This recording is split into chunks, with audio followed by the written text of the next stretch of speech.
습니다. 우리의 삶 가운데 함께 하시는 사랑이신 하나님, 우리를 불러주시고 서로 사귀며 하늘 뜻 품고 한 길 가게 하시니 감사합니다. 조금씩 앞으로 나아가도록 인도하여 주옵소서. 더하기와 곱하기로 삶을 살고 싶은 욕망이 늘 우리를 옥죄어옵니다. 성함의 가족이라면 빼기도 하고 나누기도 할 수 있는 넉넉한 사랑의 마음을 허락해 주옵소서. 특별히 성함의 미래 세대들에게 하늘 은혜를 허락하셔서 저들의 삶의 길에 하나님 은혜를 더하여 주옵소서. 천가지의 꽃의 향기가 다르고 풀잎의 모양이 다르듯 나만이 바랄 수 있는 향기로 자유로운 존재로 살아가게 하시고 존재의 높이를 키워가는 귀한 아들, 딸들 되게 하옵소서. 긴 겨울 땅에 묻혀 돋아나길 기다리는 움처럼 인내하며 나아가는 신앙 삶의 여정에 하나님의 놀라운 은혜를 더하시옵소서. 예수님의 이름으로 기도합니다. 아멘. 행복하세요? 저는 행복하세요라는 인사말을 씁니다. 한 가지 뜻을 가지고서 늘 행복하세요라는 인사말을 쓰는데 그 한 가지의 뜻은 뭐냐면 예수 그리스도 한 분으로 모든 것이 족하다. 예수 그리스도 한 분으로 모든 것이 족합니다. 라는 의미 속에서 그렇기 때문에 나는 행복합니다. 그래서 행복하세요 인사하고 또 음식점이나 이런 데 갔다 나오면서 인사할 때도 행복하세요 이렇게 인사합니다. 그러면 이 인사가 좀 겸연쩍은데 깜짝깜짝 놀라시는 분들이 좀 많아요. 많은 사람들은 자신이 원하는 바를 충족시켰을 때 비로소 행복해진다고 생각합니다. 내가 무언가를 얻어냈을 때 행복하다라고 말한다는 거죠. 그런데 단단한 착각입니다. 왜 이게 착각이냐? 이게 욕망과 행복 사이의 연결고리를 뭘로 만들어 놓냐면 욕망의 충족이라는 것으로 연결을 해놓고 그것이 충족되면 행복하다라고 말합니다.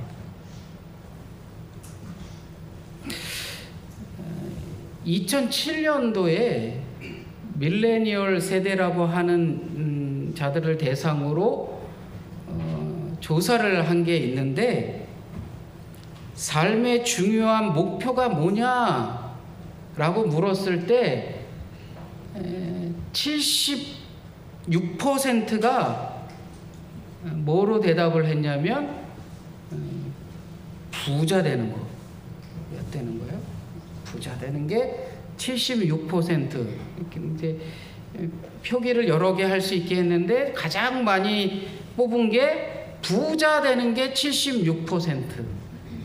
그 다음에 많이 뽑은 게 50%, 2%인지 3% 정도 되는 퍼센트로 유명해지는 것이라고 표현을 했다는 거예요. 그러니까 2000년대를 지나오면서 성년기에 이렇게 그 청년기에 접어드는 사람들한테 당신은 뭐가 삶의 목표입니까? 라고 했을 때 돈하고 뭐하고 유명해지는 것을 뽑았다는 거예요. 그리고 나서 10년 후에 그들의 삶의 목표가 얼만큼 변했나라고 다시 조사를 했더니 부자 되는 것은 더 많아졌고 유명해지는 것은 조금 줄어들었대요. 유명해지는 것은 이제 가능성이 없어 보이니까 뭐 하는 것? 부자 되는 것만 더 많아졌다는 거예요.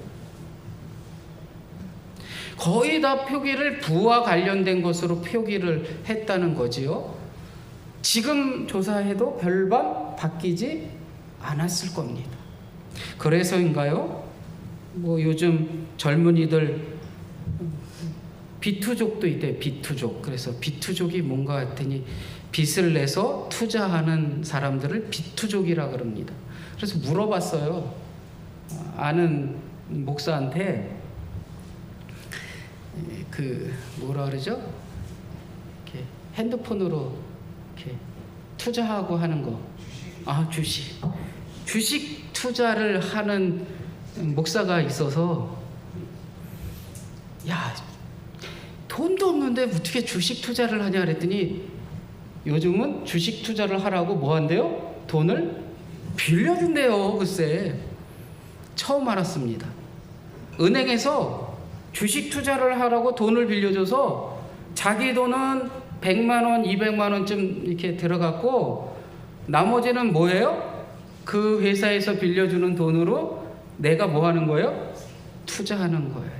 그래서 많이 얻었어 그랬더니 200만 원 투자한 것 중에 50만 원 까먹고 150만 원 남았다고. 근데 따져보면 이 사람도 뭐예요? 빚 투족입니다. 빚을 내서 투자하고 있고, 모두 다 끌어모아서 투자하는 사람도 있고, 그렇다는 거죠. 올해로 87년이라는 기간 동안 연구하고 있는 연구 프로젝트가 있습니다. 87년. 굉장히 길잖아요. 지금도 계속 연구하고 있고, 지금도 계속해서 조사하고 있고, 지금도 계속해서 상담하고 있는 내용인데, 하버드 대학에서 하는 연구입니다.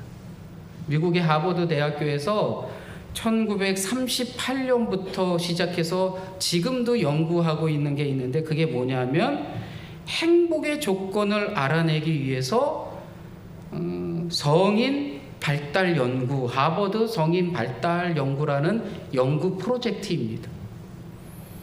지난 2023년에 그 중간 보고서가 나왔고, 그게 우리나라 언어로 해석되어져서 책으로 나와 있습니다.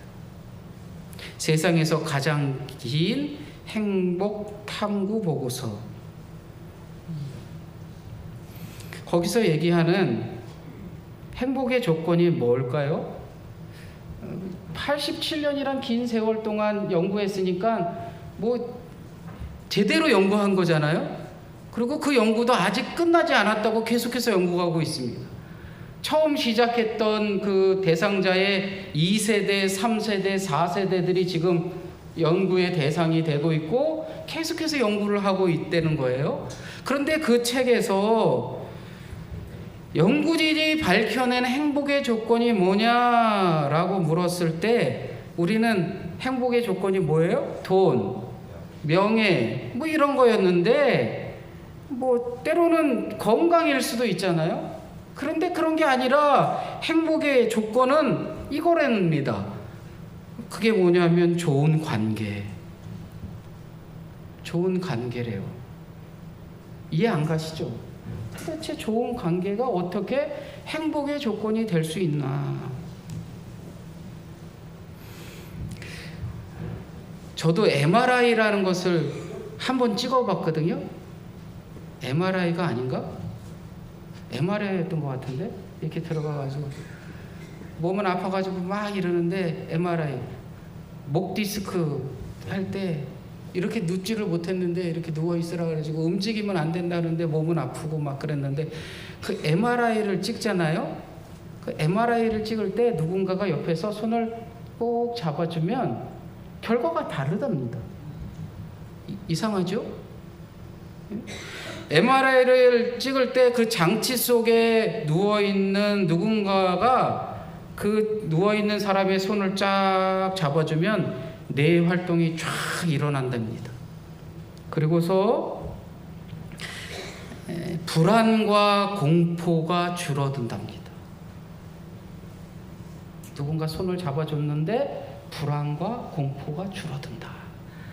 잡아주지 않는 이들에 비해서 누가 손을 잡아준 사람은 고통도 줄어들었고 불안도 줄어들었다는 거예요. 지치고 힘들 때 손을 잡아줄 사람이 있는가? 행복의 조건을 얘기할 때 좋은 관계라고 말하는 이 좋은 관계는 뭐냐면 지치고 힘들 때 손을 잡아줄 사람이 있는가. 이걸 다른 말로 얘기하면 지치고 힘든 사람을 내가 가서 손을 잡아줄 수 있는가.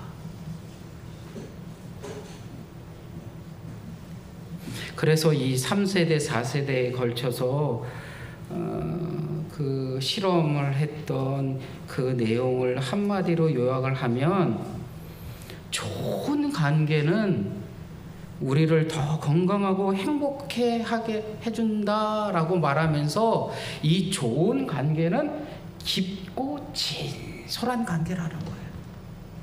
깊고 진솔한 관계. 깊고 진솔한 관계. 그리고 이 깊고 진솔한 관계는 무엇으로 드러날 수 있느냐? 그것은 바로 주고받는 사랑의 능력으로 드러날 수 있다.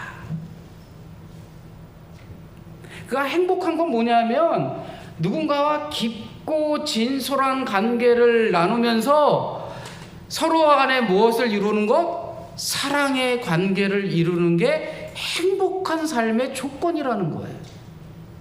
우리 젊은 세대들은 부와 명예, 직업, 권력 같은 욕망에 함몰되지 않기를 원하고, 우리 친구들은 누구든 깊고 진실한 관계를 맺고 그들과 함께 사랑의 힘을 주고받으면서 사랑의 힘을, 능력을 통해서 삶을 아름답고 행복하게 만들어 갔으면 좋겠어요.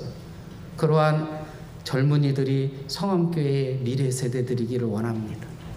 우리 교우들에게는 이 깊고 진솔한 관계, 서로 주고받는 사랑의 그 능력의 관계를 오늘 말씀에 빗대고 또 우리 신앙에 빗대어서 한번 생각해 보려고 해요. 깊고 진솔한 관계를 성도 간에 서로 누리면 참 좋겠죠. 더불어서 이 깊고 진솔한 관계는 신앙인이라면 누구하고 먼저 관계를 맺어야 하느냐? 하나님과 그 관계를 맺어야 한다는 거예요. 깊고 진솔한 관계. 우리를 타락시키는 게 어디에 있다고 생각을 하냐면 외적인 것에 있다고 생각을 하잖아요. 그런데 예수님은 성경에서 마가복음 7장에 바리새인들이 뭐라 그러냐면, 야, 니네는 도대체 왜 정결 예식을 안 하냐? 그 더러운 손으로 말이야, 왜 먹어? 이런 내용이 있어요. 바리새인들이 예수님의 제자들이 손도 안 씻고 먹는 것을 보고서 부정하다는 거잖아요. 그때 예수님이 뭐라고 말씀하시냐면, 들어가는 게 부정한 게 아니라 뭐 하는 거예요? 나오는 게 부정하다는 거예요. 내 내면이 벌써 뭐 하다는 거예요? 부정하다는 거예요. 외형적인 무엇이 나를 부정하게 하는 것이 아니라 내가 그렇게 살지 함으로 드러나는 야만적인 행동이 나를 부정하게 한다는 거예요.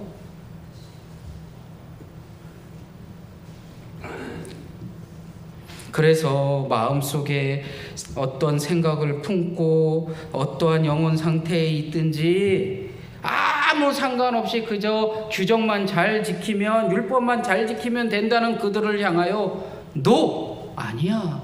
라고 예수님은 말씀하셨다는 거지요.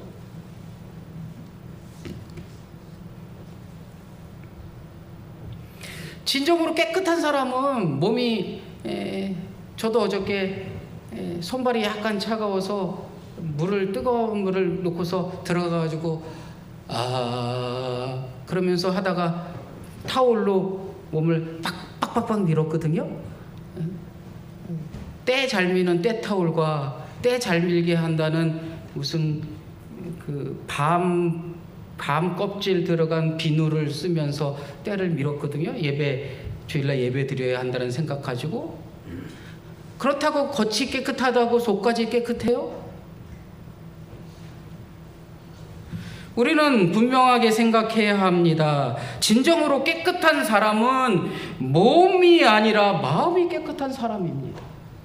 그 마음이 깨끗한 사람은 어떠한 사람이냐라고 했을 때, 하나님과의 교제 속에서 하나님을 통하여 내 삶의 근본적인 기쁨과 행복을 무엇으로 찾는지 그 찾는 사람, 그래서 내 마음을 변화시키는 사람, 그 사람을 말하고 있습니다. 사랑하는 성도 여러분, 하나님께서 사람을 창조하신 이유는 단순히 우리가 존재하는 것에 그치지 않고 그 존재한 그 사람이 하나님과 깊은 교제 속에서 정말로 하나님이 필요한 사람으로 살게 하시려고 우리를 창조하셨다는 거예요. 그러면 우리는 하나님과의 깊은 교제 속에서 깊고 진솔한 관계를 맺어야 한다는 겁니다. 창세기 1장에 분명하게 말씀하시잖아요. 하나님이 세상을 창조하셨는데 인간을 창조하실 때 어떻게 창조하셨다고요? 하나님의 형상을 따라서.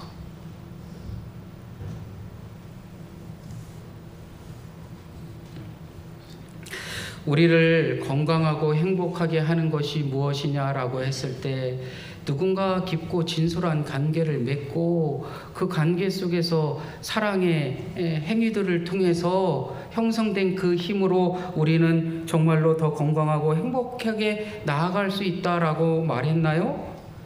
깊고 진솔한 관계는, 사랑하는 성도 여러분, 우리의 믿음의 고백 속에 하나님과의 깊은 교제가 우리의 행복의 시작입니다 라는 고백을 할 수 있기를 원합니다. 내가 신앙의 삶을 살면서 행복으로 나아가는 그 조건은 뭐냐 하면, 세상의 그 어떤 것이 아니라 하나님과 내가 깊고 진솔한 관계를 맺는 것, 그것이 내 가정을 행복하게 할 수 있는 조건임을 잊지 않기를 간절히 원합니다. 하나님은 우리가 마음을 다하고 뜻을 다하여 실천하며 하나님의 나라를 만들어 가는 것을 원하고 계십니다. 그런데 우리는 종종 우리의 행복을 외부의 환경이나 조건에서 찾으려 합니다. 좋은 직장, 안정된 재정, 사랑하는 사람들과의 관계 등 우리의 삶에 기쁨을 주는 것, 그것에 모든 것을 투자합니다.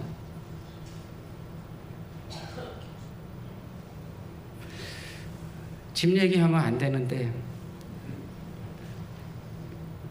밥 먹으면서 가끔 얘기하거든요. 저희도 아내, 딸 셋이서. 그러면 뭐 얘기하겠어요? 어떻게 진솔한 관계를 맺고 이런 거 얘기하겠어요? 아니면 네가 받는 월급으로 뛰어서 뭐는 하고, 뭐 어떻게 저축을 하고, 이것을 어떻게 해서 몇 년 안에 네가 무엇을 하기 위해서 무엇하고, 이런 얘기 하겠어요? 진솔하고 깊은 관계를 맺으면서 그렇게 복된 삶을 살라고 얘기하지 않고, 저 또한 뭐라고 얘기하냐면 네가 받는 월급에 얼마는 뭐 해야 되고, 다른 건 얘기 안 했어요. 목사 딸인데 11조는 해라, 이런 거. 그 다음에 얼마를 저금해서 뭐를 하고 해서 뭐예요? 네 욕망을 어떻게 충족시켜 나갈지, 그것을 돈으로 또는 그것을 무엇으로, 이러한 조건들을 통해서 행복을 찾아가라고 말하고 있다는 거예요. 저조차도. 그런데 분명하게 우리가 이 시간에 다시 한번 믿음의 결단을 할 수 있기를 원합니다. 행복의 조건은 물질이 아니라 하나님과 내가 얼마나 깊고 진솔한 관계를 맺고 살아가느냐.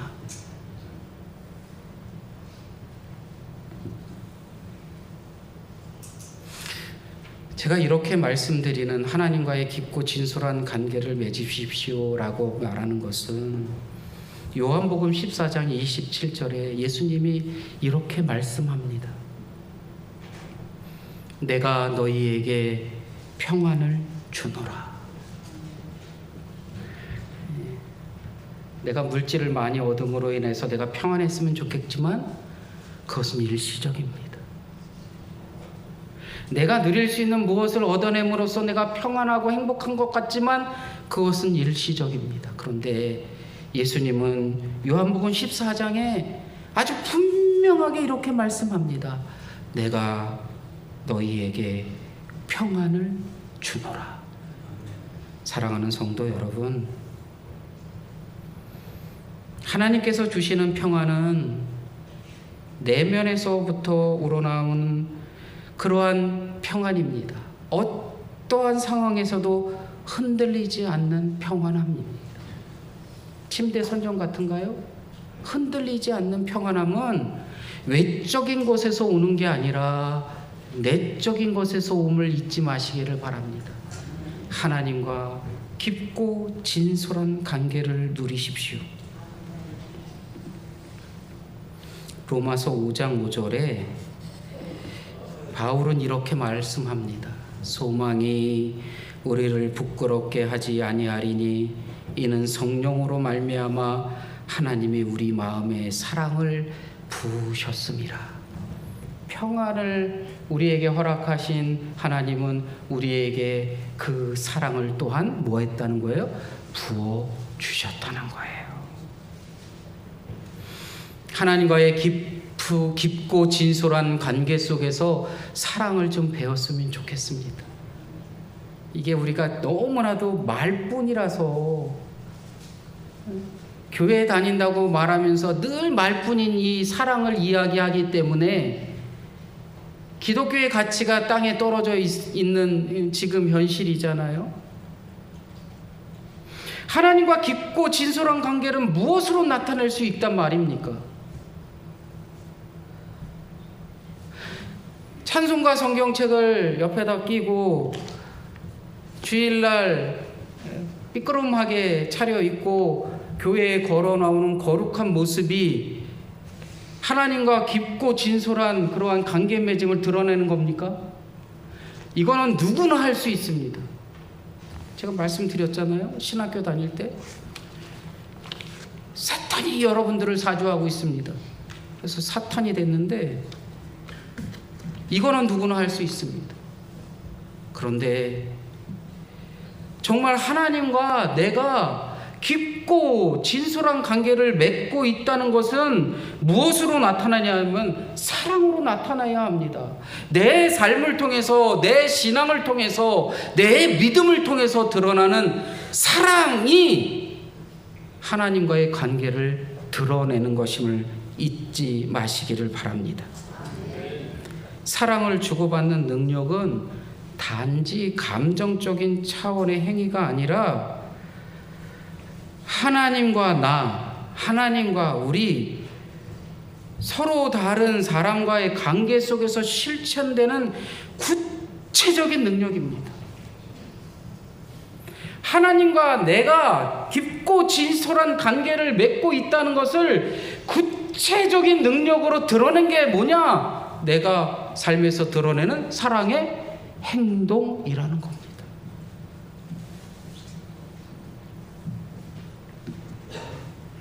사랑하는 성도 여러분, 오늘 말씀을 보십시오. 너희가 서로 사랑하면 세상이 너희가 내 제자인 줄 알리라. 다른 말씀 읽고 싶지만 읽지 않겠습니다. 사랑하는 사람만 사랑하면 되는 게 아니라 뭐라는 거예요? 모든 사람이 사랑할 줄 모르는 그 사람도 뭐 해야 된다는 거예요? 사랑해야 한다는 거예요. 그러면 뭐라는 거예요? 바로 너희가 내 제자다. 하나님과의 깊고 진솔한 관계 속에서 우리는 사랑을 배우고 그 사랑을 실천하는 능력을 키워가야 합니다. 그리고 우리의 삶에서 그 사랑을 나타내야 합니다. 그것이 사랑의 능력이고 그게 사랑의 힘이고, 그러함을 통해서 내가 하나님과 깊고 진솔한 관계를 맺고 있음을 드러낼 수 있습니다. 그것이 성한 교회이기를 원합니다. 그것이 바로 믿음으로 살아가는 민경원이기를 원합니다. 하버드 대학 연구에서 인간을 더 건강하고 행복하게 하는 그러한 조건이 좋은 관계 맺는 것이라 했던가요? 깊고 진솔한 관계, 삶의 질을 결정짓는 그러한 사랑을 주고받는 사랑의 힘.